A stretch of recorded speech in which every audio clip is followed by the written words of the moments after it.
기둥성경신학원 PBA 여름학기 공부가 이번 주간에 모두 종강하는데요. 성경을 배우는 일에 열심히 참석해 주셔서 감사합니다. 하나님의 말씀을 내 삶의 등불로 여기고 말씀을 따라 순종하는 삶이 되시기를 축원합니다. 열심히 동참한 분들이 참 대견하고 감사해서 여러분 모두에게 화이트 카드를 좀 들어주고 싶은데요. 사진을 한 장 보실까요? 2023년 1월 22일에 축구 경기 역사상 최초로 화이트 카드가 등장했습니다. 포르투갈 리스본에서 열린 여자 축구 컵 대회 8강전에서 있었던 일인데요. 주심 카타리나 캄포스는 전반전이 끝날 무렵 흰색 카드를 연속으로 2번 내보였습니다. 카드를 받은 사람들은 양쪽 팀 의료진이었는데 이들에게 박수와 환호가 쏟아졌습니다. 이 화이트 카드는 포르투갈 리그에서 새로 도입한 규정입니다. 옐로우 카드는 아시죠? 레드 카드도 보셨고, 근데 이 화이트 카드는 공정한 경기를 한 팀에게 칭찬과 존중을 표하는 의미로 사용되게 되었습니다.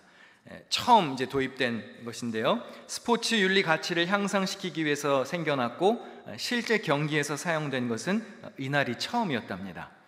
몸에 이상이 생긴 선수에게 신속하게 응급조치를 한 양팀 의료진에게 존중의 의미를 담아서 주심이 화이트 카드를 들었던 것이죠.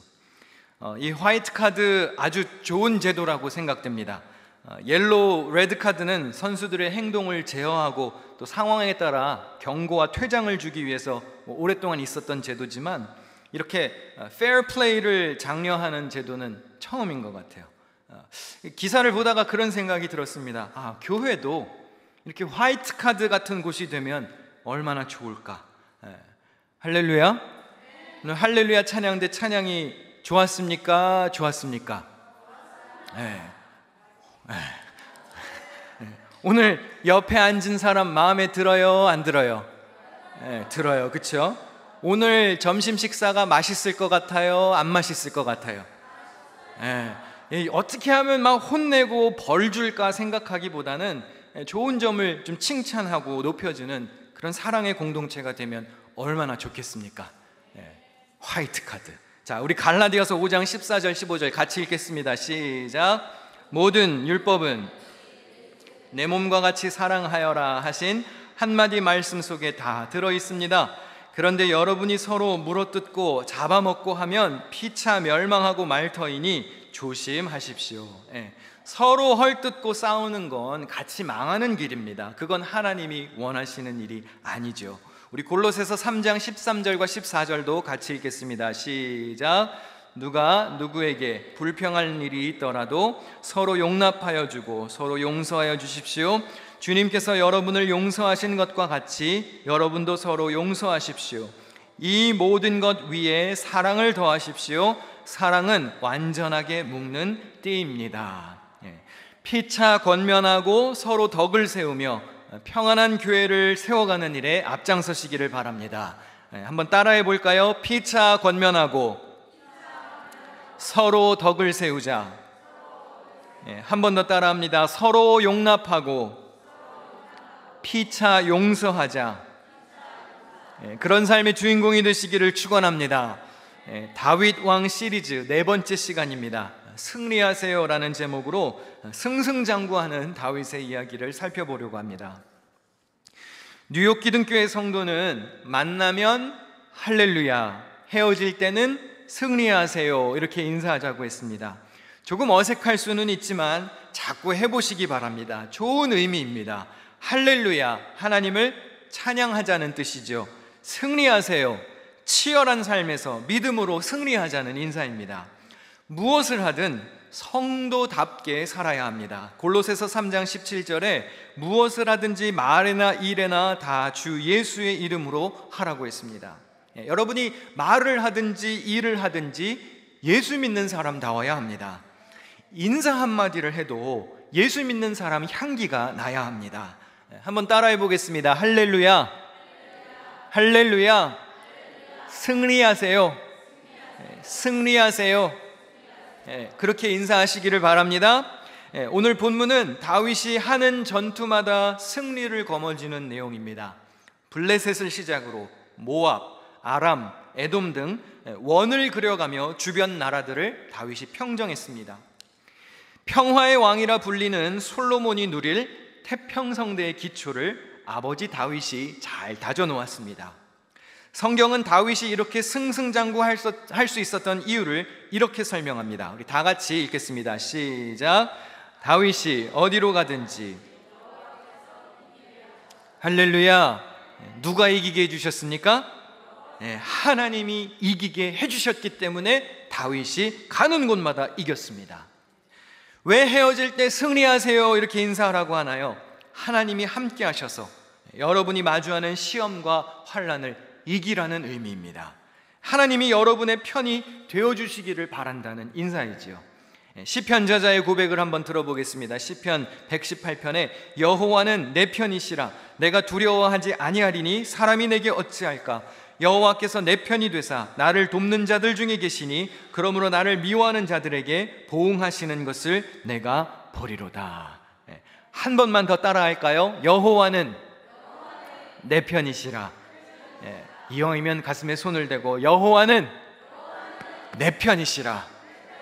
그렇게 믿으십니까? 하나님이 여러분 편에 계셔서 여러분의 삶을 도우시기를 축원합니다. 하나님 마음에 합한 사람, 하나님의 영에 감동된 사람, 매사에 하나님의 뜻을 여쭙고 따르는 사람에게는 다윗처럼 이렇게 가는 곳마다 승리의 역사가 있음을 믿어야 합니다. 지난주 말씀을 기억하시죠? 사무엘하 6장에 보면 법궤가 다윗 성으로 돌아왔습니다. 그리고 오늘 본문 사무엘하 8장에서는 다윗이 주변 국가들을 완전히 제압하는 승리가 기록되어 있습니다. 이 두 이야기 사이에 사무엘하 7장이 있는데요, 이 사무엘하 7장은 사무엘서의 전체 심장이라고 할 수 있습니다. 다윗의 언약이 기록되어 있죠. 영국 사법제도의 근원인 대헌장 혹은 미국 독립선언문과 비교되기도 하는 이 본문은 흔히 다윗 언약 혹은 나단의 신탁이라고 불립니다. 다윗은 여기서 성전 건축의 포부를 밝힙니다. 사무엘하 7장 2절입니다. 나는 백향목 왕궁에 사는데 하나님의 궤는 아직도 휘장 안에 있습니다. 다윗이 조금 미안했나 봐요. 자기는 좋은 집에 사는데 하나님의 궤는 저 텐트 속에 있으니 좀 민망했던 모양이죠. 그래서 나단 선지자에게 내가 성전을 짓고 싶습니다 이렇게 의사를 비췄습니다. 선지자도 동의했습니다. 그런데 하나님의 뜻은 조금 달랐습니다. 사무엘하 7장 5절에 보니까 내가 살 집을 네가 지으려고 하느냐, 네가 뭔데 내 살 집을 걱정하느냐 그 말이에요. 하나님의 임재는 지금까지 성막에 머무르며 이스라엘 백성들이 이동할 때마다 이곳저곳 옮겨 다녔습니다. 역동적인 하나님의 역사가 있었지요. 하나님이 한 번도 집 지어달라고 한 적 없었고 하나님이 한 번도 고정된 곳에 계시겠다고 말씀하신 적이 없습니다. 그런데 다윗이 내가 살 집을 걱정하느냐라고 하나님이 지적하시면서 돌려서 말씀하시긴 했지만 사실상 다윗의 뜻을 거절하셨어요. 성전을 짓는 것은 다윗이 마음대로 결정할 일이 아니었습니다. 다윗이 아무리 성공적인 인생을 잘 살고 있다고 해서 자기가 주도해서 하나님의 거처까지 설계할 수는 없었던 것입니다. 네가 뭔데 감히 내 집을 염려하느냐 그 말이죠. 여러분, 우리가 꼭 기억할 것이 있습니다. 내가 좋은 의도를 가지고 계획하는 일이 있을 수 있습니다. 다윗이 좋은 의도로 성전 건축을 자청했습니다. 심지어 나단 선지자도 그 일을 좋게 여겼습니다. 그러나 우리의 생각과 우리의 느낌이 좋다고 그래서 하나님의 일을 막 시작할 수는 없는 겁니다. 하나님 생각은 다를 수 있습니다. 다윗이 왜 하나님의 성전을 건축하려고 했을까요? 고대 근동에서 왕들은 자신에게 승리를 허락하신 신을 위해 신전을 지어서 바쳤습니다. 그리고 동시에 자신의 통치 업적을 과시하고는 했죠. 그 당시 신전이 없는 신은 열등한 신으로 간주되었습니다. 그런 배경에서 다윗이 보니까 나는 이렇게 멋진 집에서 사는데 하나님은 너무 없어 보이는 거예요. 저 텐트 속에 계시는 하나님이 너무 궁색해 보이는 거예요. 그래서 언약궤를 좀 멋진 화려한 집에 갖다 놓고 자신의 정권도 좀 정당화하고 하나님의 위엄도 견고히 하려고 했습니다. 정치적으로 계산된 행동이었을 수도 있지요. 그러나 이유가 어찌 되었든 하나님은 다윗과 다른 생각을 갖고 계셨습니다. 사무엘하 7장 12절과 13절을 우리 천천히 같이 읽어보실까요? 시작. 너의 생애가 다하여서 너의 조상들과 함께 묻히면 내가 내 몸에서 나올 자식을 후계자로 세워서 그의 나라를 튼튼하게 하겠다. 바로 그가 나의 이름을 드러내려고 집을 지을 것이며. 다윗이 어떤 사람입니까? 하나님 마음에 드는 사람입니다. 하나님의 영이 함께하는 사람이고 하나님의 뜻을 묻고 사는 사람이었습니다. 다윗에게는 힘이 있었습니다. 그는 능력이 있습니다. 그의 중심, 마음도 훌륭했습니다. 누가 보더라도 다윗은 최적의 사람이에요.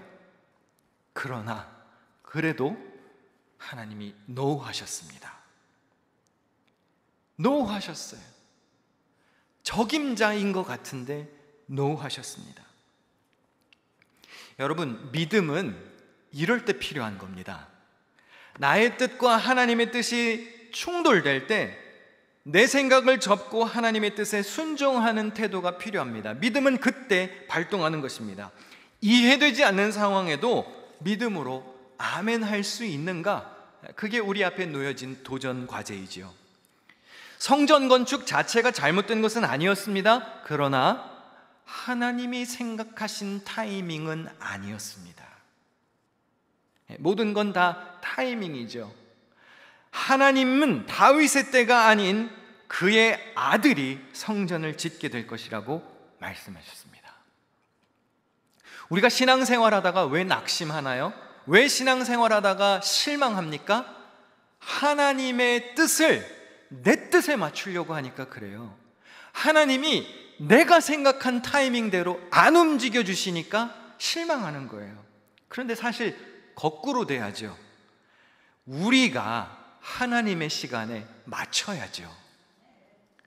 여러분, 어떤 소원은요, 어떤 기도 제목은 내 대를 지나서 자식 때가 되어서 이루어지는 것도 있습니다. 하나님이 왜 다윗에게 성전 건축을 허락하지 않으셨을까요? 성경에 두 가지 이유가 등장합니다. 첫 번째, 다윗은 전쟁하느라 너무 바빴습니다. 훗날 그의 아들 솔로몬이 했던 고백을 다 같이 한번 읽어보실까요? 시작. 나의 아버지 다윗 임금은 주 하나님을 섬기면서도 주님께서 원수들을 그의 발바닥으로 짓밟을 수 있게 하여 주실 때까지 전쟁을 해야 했으므로 자기의 하나님이신 주님의 이름을 찬양할 성전을 짓지 못하였습니다. 아직 전쟁해야 할 나라들이 많이 남아있어서, 평정할 나라들이 많이 남아있었기 때문에 성전을 짓기에 적합한 사람이 아니었다는 거예요. 두 번째, 그 전쟁 때문에 다윗은 손에 피를 너무 많이 묻혔습니다. 다윗이 하나님께 들은 말씀을 고백하는 내용인데요, 역대상 22장 8절에 너는 많은 피를 흘려가며 큰 전쟁을 치렀으니 나의 이름을 위하여 성전을 건축할 수 없다. 너는 내 앞에서 많은 피를 땅에 흘렸기 때문이다. 싸움을 많이 한 사람은 피를 많이 보았겠죠. 그런 사람은 하나님이 원하시는 이상적인 나라, 평화의 이미지와는 거리가 멉니다. 이 바로 다음 절을 읽어보면 하나님이 원하시는 의도를 엿볼 수가 있는데요, 어떤 단어가 많이 등장하나 한번 보시기 바랍니다. 역대상 22장 9절과 10절입니다. 보아라, 너에게 한 아들이 태어날 것인데 그는 평안을 누리는 사람이 될 것이다. 내가 사방에 있는 그의 모든 적으로부터 평안을 누리도록 해주겠다. 그러므로 그의 이름을 솔로몬이라 지어라. 그가 사는 날 동안 내가 이스라엘에 평화와 안정을 줄 것이다. 그가 내 이름을 위하여 성전을 건축할 것이다. 무슨 단어가 자꾸 등장하죠? 평안, 평화, 안정. 그럼 하나님이 원하셨던 것은 무엇일까요? 싸움꾼이었던 다윗보다는 평화를 이룩할 솔로몬이 성전 건축의 적임자라고 생각하셨던 거예요. 다시 말해, 하나님은 성전 건축이 평안할 때 실행되기를 원하셨던 겁니다. 전쟁할 때 말고, 심지어 그 아들의 이름을 뭐라고 지으셨죠? 솔로몬. 솔로몬의 뜻은 평화라는 뜻이에요.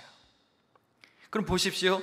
평화의 도시 예루살렘에서 평화의 왕인 솔로몬이 태평성대를 이룰 때 성전 짓기를 원하셨어요. 그럼 하나님이 원하시는 그림이 보이시나요? 평안할 때 하나님의 집이 세워질 수 있는 것입니다. 싸움이 그치고 평안할 때, 그때 비로소 하나님의 집이 세워지는 겁니다. 제가 설교를 준비하면서 떠올랐던 문장이 하나가 있어요. 그런데 제가 쓰고도 너무 감동스러워요. 이건 틀림없이 제 머리에서 나온 게 아닐 거예요. 너무 감동스러워요. 한번 들어보시겠습니까? 용사는 전쟁을 하여 땅을 정복하지만 교회는 피스메이커가 세워가는 겁니다. 용사는 전쟁을 하여 땅을 얻습니다. 그러나 교회는 피스메이커들이 세워가는 거예요.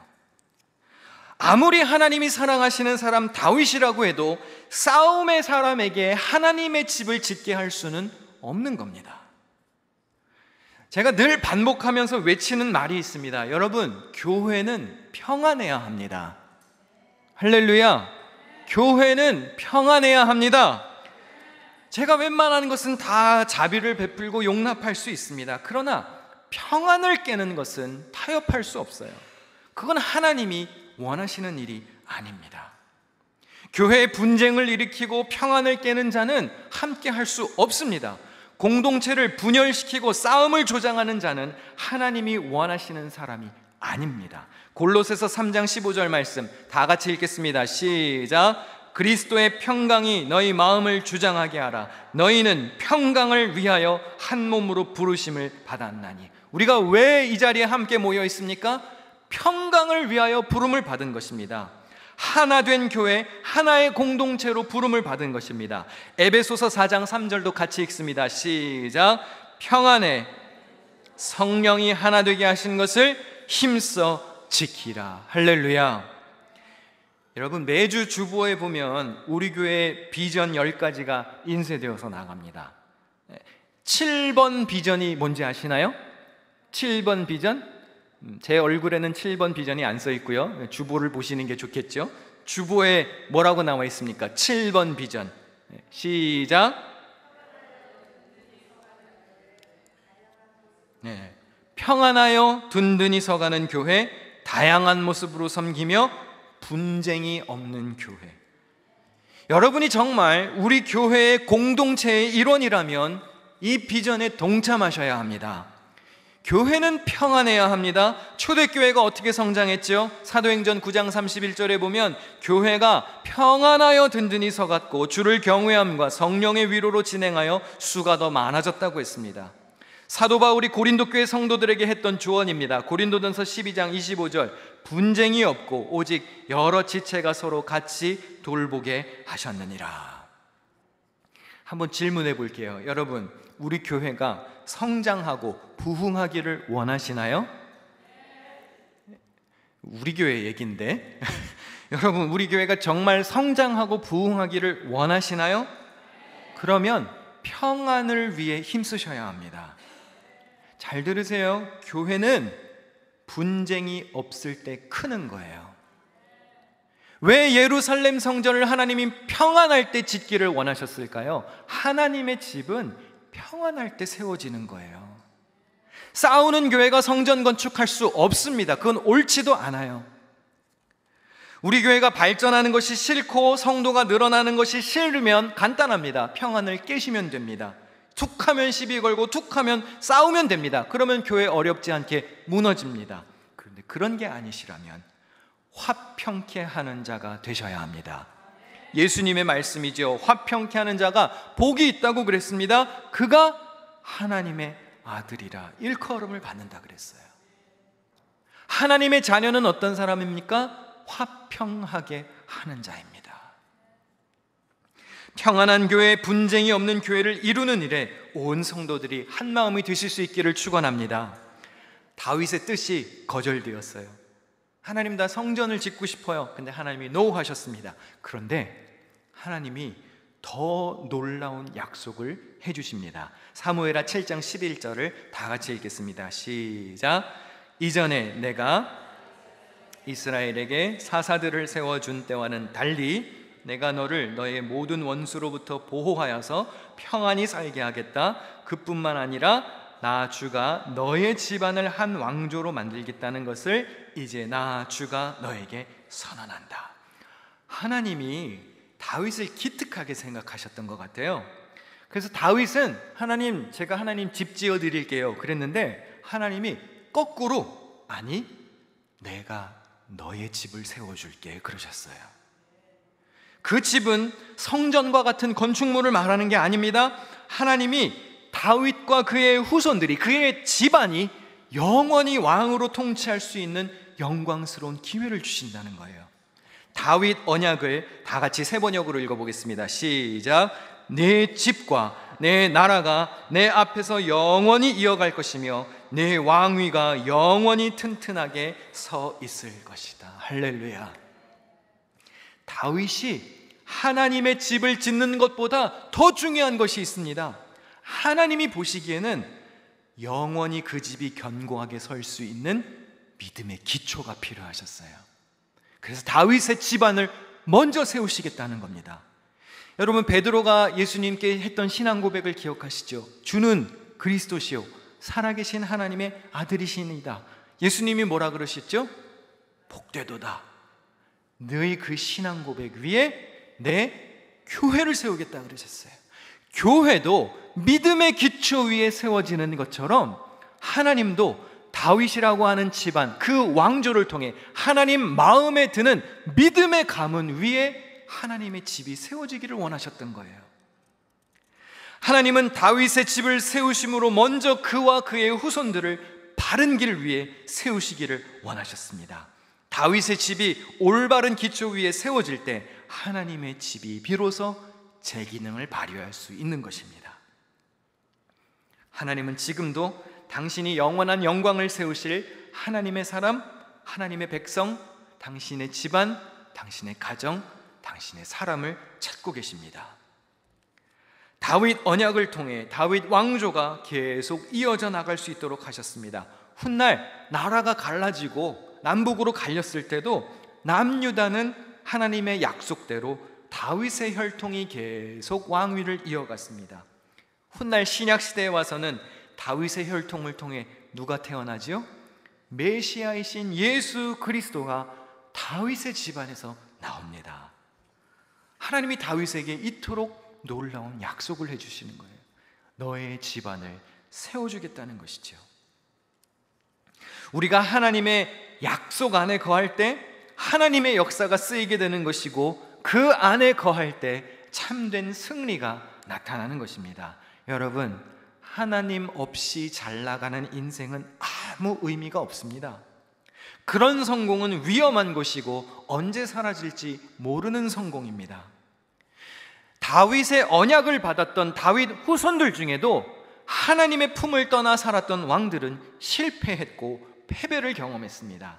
하나님이 함께 하실 때, 하나님의 말씀 위에 기초하여 그분의 약속을 붙들고 승리할 때 그 승리가 진정 하나님을 기쁘시게 하는 승리인 것입니다.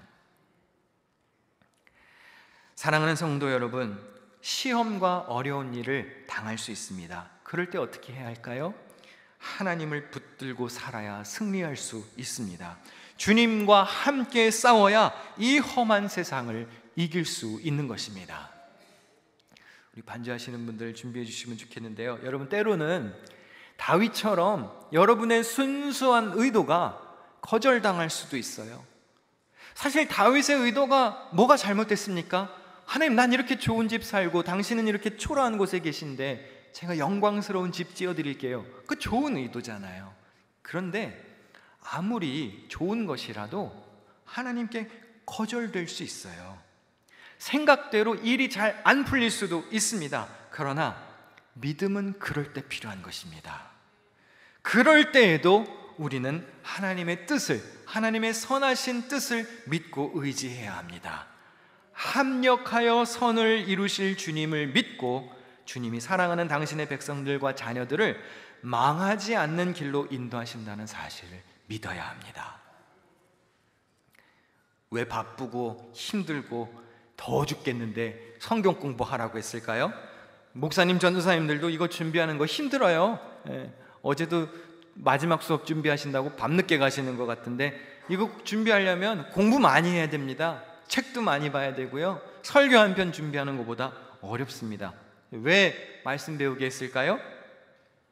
시련 중에 붙잡을 수 있는 말씀이 필요합니다. 예수님도 사탄의 시험 받으실 때 무엇으로 승리하셨습니까? 하나님의 말씀으로 승리하셨습니다. 반주 조용히 해주시면 좋겠는데요. 건반을 좀 열어주세요. 언뮤트 시켜주세요. 예수님도 시험 받으실 때 기록되었으되 사탄아 물러가라. 기록되었으되 말씀에 이렇게 나와 있으니 나를 무너뜨리지 말아라 그러셨어요. 말씀으로 승리하니까 그때 비로소 천사가 와서 수종을 들었습니다. 여러분, 사탄이 와서 시험할 때 말씀으로 승리하면 사탄은 물러가고 하나님의 천사가 와서 여러분을 돕는 거예요. 그래서 배우라고 그러는 거예요. 그래서 말씀 붙잡으라고 하는 거예요. 교회 와서 뭐합니까? 예배드리고 친교하고 좋지요. 그러나 붙잡고 갈 말씀이 있어야죠. 힘들 때 내가 의지해야 할 말씀이 있어야죠. 여러분 앞에 놓인 시험과 험한 산과 골짜기를 믿음으로 승리하시기를 축원합니다. 다윗이 어디로 가든지 여호와께서 이기게 하셨더라. 여러분의 신앙 고백이 되시기를 축원합니다.